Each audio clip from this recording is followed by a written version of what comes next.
so many things, you know. I wanted to do this, but I couldn't anymore. But I have this opportunity, but I had to do this as well. I lived just more lives at one time, and yeah. So, did I go to America?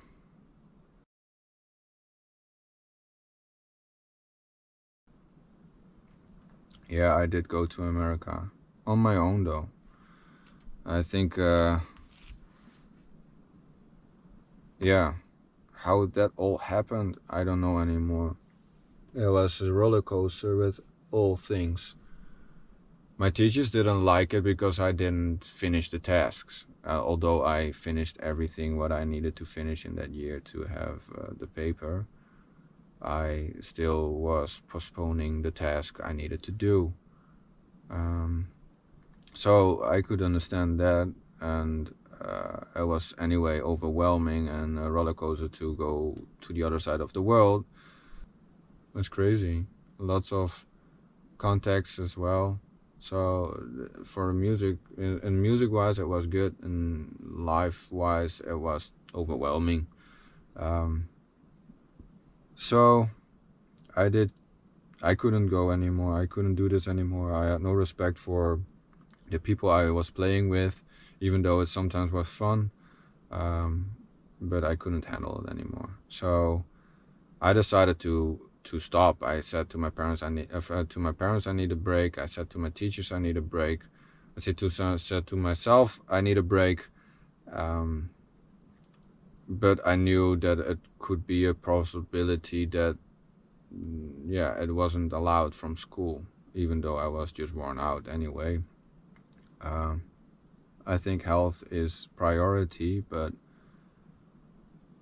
I said, like, I'm going to America and I have some contacts there. I need to calm down. My doctor said even, or the doctors here said that I had to quit for a half year or maybe more and don't do anything. I would still do something. I would like to still be around music, but I'm not gonna play, I'm not gonna record, I'm just observe and discover a new world. But that was not cool. I couldn't do it, otherwise I had to quit school, so I quit school. I quit the conservatory. I said, like, okay, I really need this, so I need to do this. So I went to America and it was a blast. It was so amazing. I mean, there was heavy times. Friends were not contacting me. I was again alone. I again lost all my friends from the conservatory. I again lost everything what I had before. But yeah, everything from my music, and I mean, I needed to have a break. So I was in America, in Sacramento, and went to studios, and it was a blast. I was like to rehearsals, to jam sessions, to I didn't play. I was just looking, and I was just socializing and understanding the world there in Los Angeles, you know. So that was really amazing. I was there for 1.5 months. I came back. I was charged. I had the possibility to continue conservatory, but that 1.5 months did change my whole life, and it was like there I needed to go if I want to go further with music. And of course I wanted to go further with music. I wanted to play all over the world, because that was the next dream, you know. First conservatory and then play all over the world with your own music. So I had lots of opportunities. I went back and forth to America. I had lots of chances to write for other people as well. But all the chances I was just saying no to. I did say to everyone I said yes in conservatory. And I think it was a trauma or something. I just didn't want to say yes anymore. So I said to everything no. With every chance there was, except if it was for my own music, then I would say yes. So I was working on my music, writing a lot. I was living in a secluded life, somewhere in the woods in a caravan, yeah, making a fire outside and thinking of life, having time, philosophizing, watching really interesting and meaningful movies. I believe I really would like to share that as well, because that has changed definitely my perception of seeing life, just the whole idea. More and more I've learned things along the way, but still the obsession of music was very, very, very in front. I mean, I quit conservatory, I lost my friends around there, I moved to another place, I lived secluded, alone. I was lonely, but at the other hand I was really happy to be alone, because I learned to be alone. At that time I had a girlfriend, but she lived far from where I lived, 6-7 hours driving, so it was at the other hand also a hard moment of my life as well, because I again needed to choose to, do you want to have a normal life, or do you would like to continue with music? Do you really would like to, you need to prove, you know, you need to show. I was still living on savings and support of my parents, and I still didn't had a decent job, and I quit music school where I was a teacher. So all my concerts, no concerts anymore, no rehearsals anymore, just I quit with everything. I quit from the conservatory, and I did quit everything. I was writing my music, I knew there were my chances, there was the opportunity, and it was definitely, you know, it cost just time and lots of living on the background and not showing what you were doing. You know, why? I don't know. I was a perfectionist again. I wanted to show that I was capable of making beautiful music.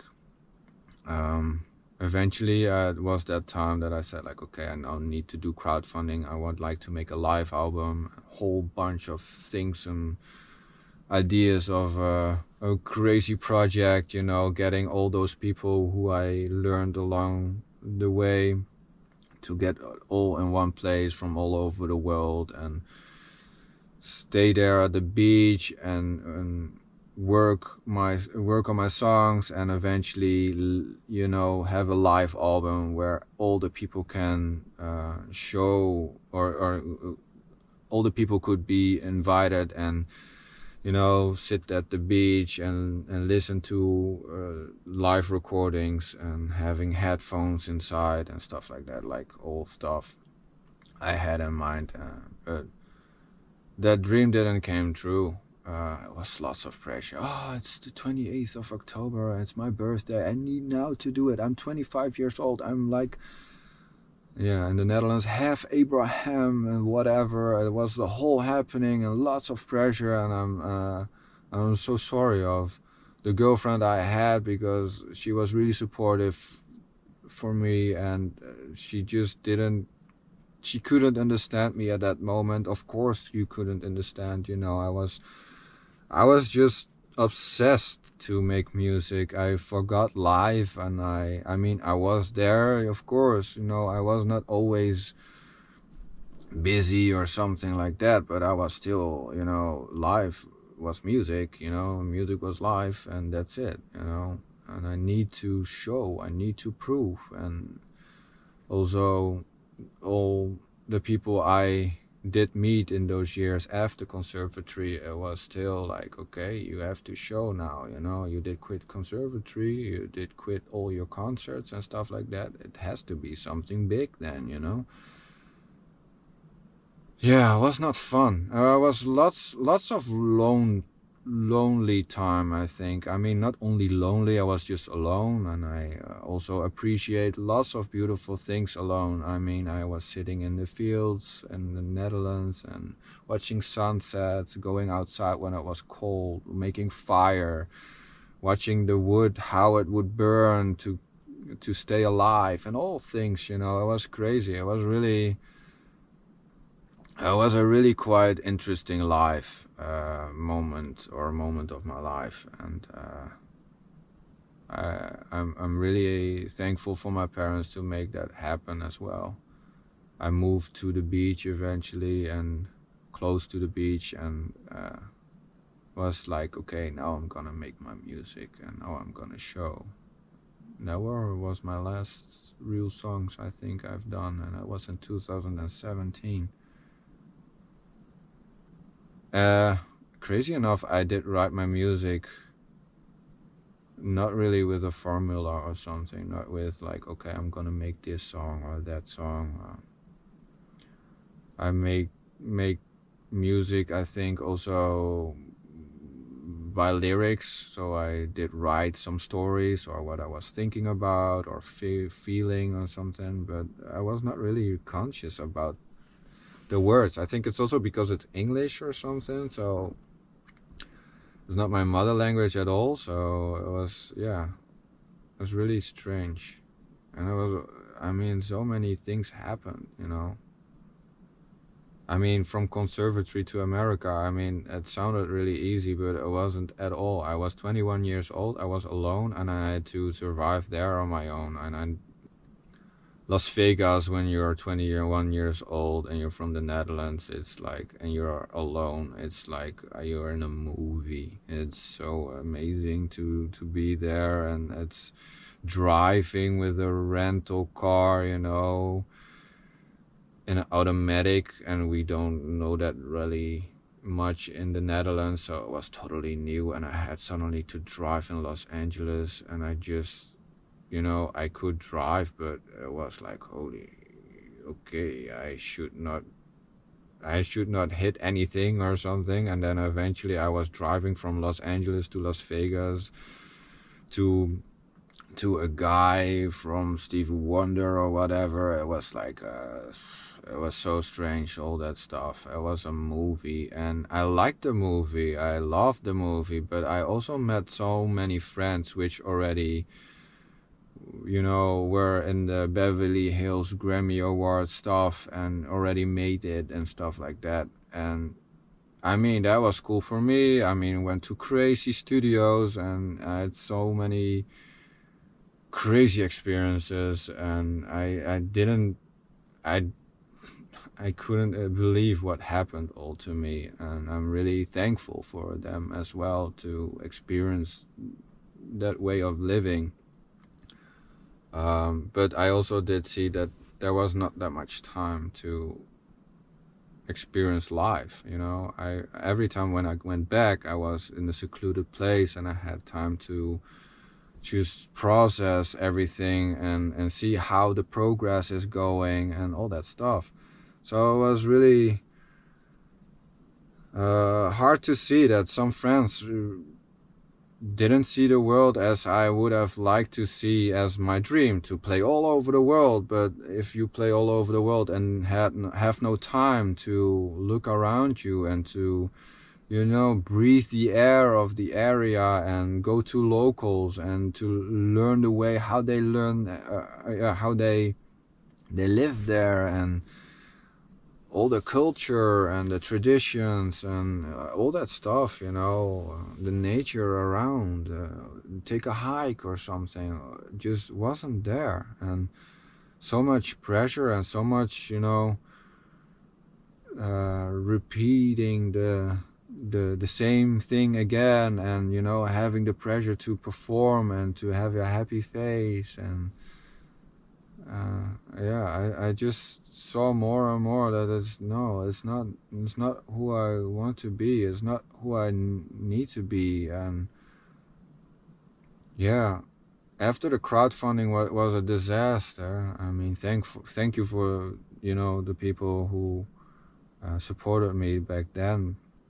but it was just a disaster because I was not, I think I had 3% of the 100, you know, I mean, I asked pretty a big amount of money without having a name, without putting anything online. I mean, eventually I put 2 songs online, which was a big thing for me, you know, like first time I really put my songs online and publish it and stuff like that. Was a whole thing. But it was it was a flop. It was really like, oh man, I don't know.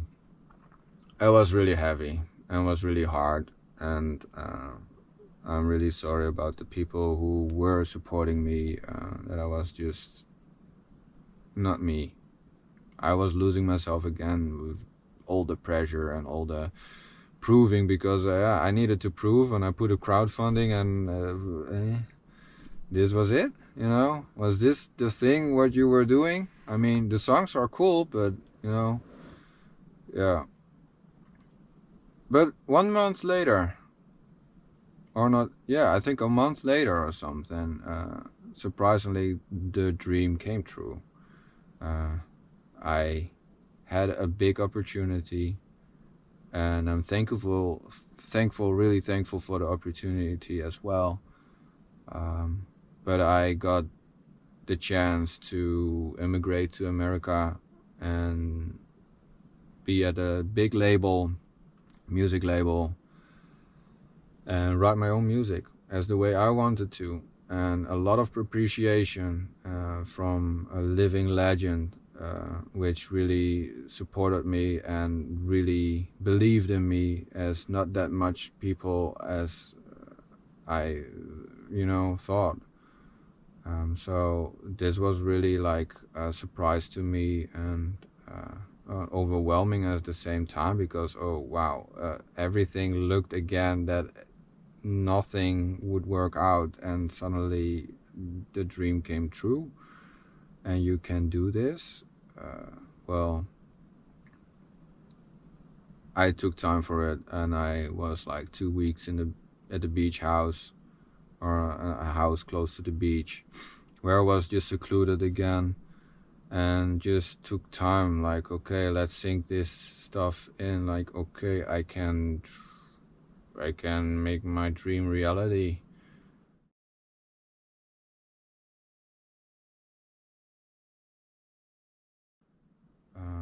But is this my dream? Is this really the thing I want to do? I mean, if I immigrate to America, that means that I will immigrate to America, you know? Move not just from east to west in the Netherlands, but across the world for probably, you know, permanent. And you will go to studios, and you will record with people, and you will meet new friends, and you go on and on and on, and then this stuff is gonna really happen, you know, because it happened already before in America. I've been there. I've been in the studios. I've had chances, but this was really like, I have the chance to write my own music. I have the chance to do whatever I feel to do and make a living. This is your proof, man. This is the thing you can show the world and all the people who had your, you know, hesitations, or I don't know what. You can show the world what you were capable of. And I just don't know what happened, but I was 2 weeks at that house, and I was just wondering, like, but who am I, you know? Who am I? And I had no idea who I was. I had no answer. I mean, I could not say I'm becoming an artist, or I'm doing music and I'm writing my music, but I don't know who I am. And I was like, if you don't know who I am, who you are, what music are you gonna write about? You know, you can now write music, your own music, and a big label in America and all that stuff, your whole dream that will come true. But what are you gonna write about? You know, what is your intention? What is your idea of writing music? What is the story? What is the message you would like to send out in this world?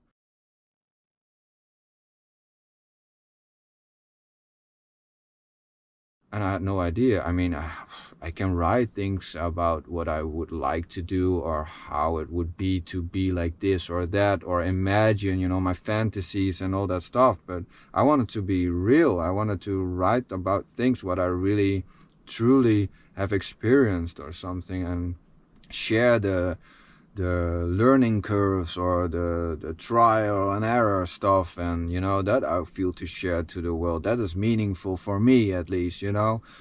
And I would like to discover the earth, you know, like, where am I, what is my surrounding, and all that stuff came up to me, and it's like, man, I got questions about this and that and blah blah blah, and it went on and on and on, and it's like, okay, I have no answer of who I am, but I have an answer that I have more questions than only who I am, you know.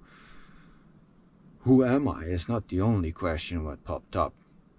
So how hard the decision was, it wasn't hard anymore. I mean, yes, I lived 18 years for this chance. 18 years long I was working my ass off, you know, sorry for my language. I was working so much. I had so much hard time, you know, all the things what I've just explained, you know. And it is a small summary, or short summary, you know.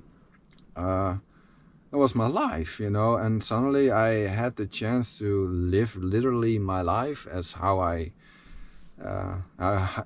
wished, and then I wonder, like, is this really my dream? You know, this was my dream when I was 7 years old. I mean, and I was going in a tunnel vision. I was specializing, and it's like everything, all my energy I put in there. I had some time for friends, I had some time for my girlfriend, or for love or something, but it was not really like, I was not living anymore. I was like this, I was living like this, and it was fun at the same time, but I was like, man, I need to see the horizon, I need to explore the world first. How am I gonna do this, you know?